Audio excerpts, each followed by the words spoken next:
અન્નકૂટના પ્રસાદની લૂંટના આ દ્રશ્યો યાત્રાધામ ડાકોરના છે। અહીં ભગવાનને અન્નકૂટનો ભોગ ધરાવાયો અને બાદમાં વર્ષોની પરંપરા મુજબ લોકોએ પ્રસાદની લૂંટ કરી।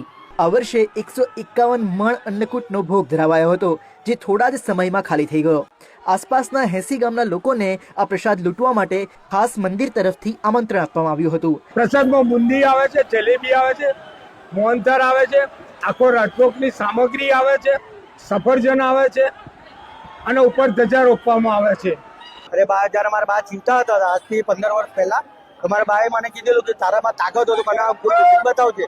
તો પહેલા વર્ષે મારે માટલીની કાચલી આવી હતી, બીજા વર્ષે માટલું આવ્યું હતું મારા હાથમાં, એમાં વડા પૂરી માખણ બધું આવ્યું। ત્રીજા વર્ષે આખું મેં પ્રસાદ લઈને જઉં છું, એમને બાને ધરાવું છું અને બધો પ્રસાદ વેચી કરું છું।